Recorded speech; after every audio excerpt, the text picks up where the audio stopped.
WildBrain Studios is a animation studio located in Vancouver, BC. It's a really cool place to work. The community is incredible, and I love working here. I've been working with WildBrain for 10 years. And when I came to the studio, the first production was the My Little Pony production. And then we went to a lot of other shows until get to this Peanut specials that you guys are seeing. You don't have to feel shy to bring your opinion where it comes to really great ideas. And when you have this freedom to bring your opinions, then that just only improves the production, that improves the studios, and that also improves the creativity. Here comes the best time ever. Wish it could last forever. All year we waited for today. Now we're on our way with our friends. We are reunited. Could not be more excited. Here's where you'll always want to stay for the best time ever. La la la la la la. The best time ever. The scene we just watched is Charlie Brown introducing Sally to summer camp for the first time. So this is them on their journey, getting on the school bus, and it was a really exciting and fun sequence to be a part of because we had to watch Sally get more and more nervous and uncertain as the kids and Charlie Brown got more and more excited about going to camp. We just had to hit the beats of every song in this one, and so it was a lot more shots. It was a higher character count in every scene. I think just the scope of a musical is a lot more than just like your regular kind of special. There's this part where we punch in on Sally in the bus, like all the kids are like screaming out the windows, they're having a great time, and then we just see Sally in the corner there, and we get even closer to her, kind of just like boxing her in with the frame of the camera. Using Storyboard Pro on this project, I feel like the timeline, just in general, like I know maybe it seems like a very simple answer, but especially working on something like the musical where we have the songs early on, it gives us all an opportunity to kind of imagine what the film is going to look like. We can time our boards out to the songs like from the very first images. And I think that can't be beat versus trying to like tap through, and every time you're pitching it, it's kind of a different cadence. Using the timeline and just audio import feature is my favorite part. Yeah. It's a classic Charles Schulz face. A lot of everything that you see on screen is kind of like referenced from stuff that he invented, shorthands that he invented. If your head got tilted back, all you really would see is nostrils and the underside of your chin. So that's all we get in that Charlie Brown yelling scene is nostrils, big mouth, and like the ears on the side. You got this big space of mouth that maybe you have to animate. We shouldn't also forget about the nostrils, but yeah, those I think very Schultz style, like when they're excited or frustrated. So, but we try to keep that posing only for a special moment, so we don't overuse it. It's really challenging because of the number of the characters, but also very fun to hit the notes. But we also have to tell the story. We can't just rely on the song to tell the stories. We try to figure out which expression actually works perfectly for the shot.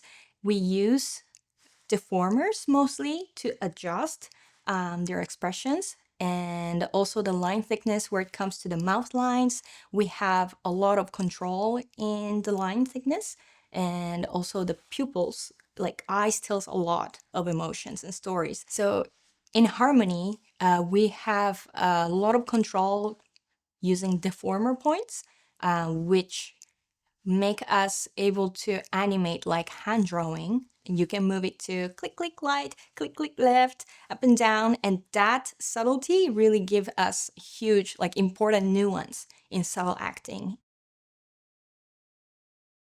Creating the Previs department and the lighting department, that was super important and super interesting. It's something we never did at that scale before. Previs is step where it solves camera move, layout, also character mapping and hookups. In 2D, it is not common, but we needed it for a feature like pipeline. We also have something called dailies, which is twice in a week per team for checking with animation director if if the shot is working in a sequence. On the clip of Welcome Franklin when they're in the forest, it was really based around the lamp and where the characters are in relation to the lamp. So as the characters move around in this space, where does that light land on the characters? They don't get too bogged down in details or too much form on the characters where they start to feel 3D. It's about finding those shapes that really work with those kind of iconic characters already. And then once you have that, you can start adding like the Terminator on the fall off on the lighting or even subsurface scattering. As long as you have that basic shape and not too much detail, it will work out. The Terminator line in lighting is right where the fall off the lighting hits a character. It's that right at the line of where that fall off is. And it's kind of a different tone or a different color. We also try to use the lighting for a story structure. So we start with Charlie Brown in the cool moon light and Franklin in the warm light to kind of separate the two. And then as they start to make up, Charlie Brown we see him walk into that warm light. Harmony is really useful for compositing because we get to work in the exact same file that all the other departments are working in. Everything's available to us at our fingertips in seconds. And that deformer points also made it possible to have a line boil, also the texture boil too. Line boil is a natural occurrence in the origins of like paper animation. It's where just, you draw one line. If you were going to repeat that line again, there's going to be a natural human error. Using the deformer points in Toon Boom Harmony and the line, we jittered the line ever so slightly every time the character moved, so it looked like each instance was redrawn by hand. Combining the way Harmony boils with the texture boil and extra step, which was the deformation boil, creating a different sensation that the character is being redrawn.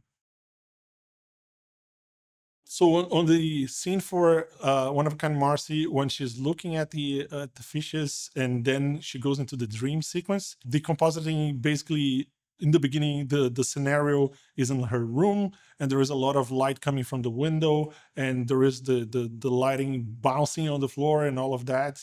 So the compositing team had to kind of balance out lighting layers that the lighting department created to do those effects. Then when she goes into the dream, everything kind of changes. We had to kind of, reduce the line weight until it was like 0 to be able to create a difference between the imaginary cop Marcy controlling the fishes and the real Marcy that is dreaming. So the way we apply the lighting and compositing to those iconic characters, which everybody knows, like they're forever, was basically we had to do a lot of like lighting keys, basically, meaning just draw like an illustration book, how the characters would look like with lighting until we got to that point where we're like, we like this. It doesn't look 3D, it looks 2D, but it has emotion, it has like moods and lighting and everything. When you do compositing on the scene, the harmony tools that are more important, gradients are very important because you can change a lot of the colors of the characters using a gradient just on top with a blending mode. I would say channel swap was very important because we could kind of separate characters and props and apply lighting to characters and flat everything and still have the character holding a prop. Animated matte generators was very important for lighting because all of the lighting shapes, the feathering, and terminators were done in using animated matte generators. As Charles Schulz worked throughout the years, even his shorthand kind of changed and developed. And so each kind of special looks at a different era of Snoopy and Charlie Brown's and Peanuts comic strips to base their designs off of. So the character rigs for the Peanuts specials were done in a way to emulate the Schulz line and the Schulz style in animation. We collected a lot of references. We also have the Peanuts library and they collect them. We're always finding ways to have those strip designs in the show to keep it feeling organic and hand-drawn. Like Woodstock Flying, you have the lines behind them or the shout lines from characters. WildBrain Studios is a really fun studio to work at because we're allowed to push the pipeline whenever we need to and open up treatments and try whatever we want. WildBrain Studios has been my favorite place to work. It was great to join the team. Like from the beginning, WildBrain is always pushing for creative, different styles and everything, and pushing also the technology of the way we produce shows. I never grew out of it.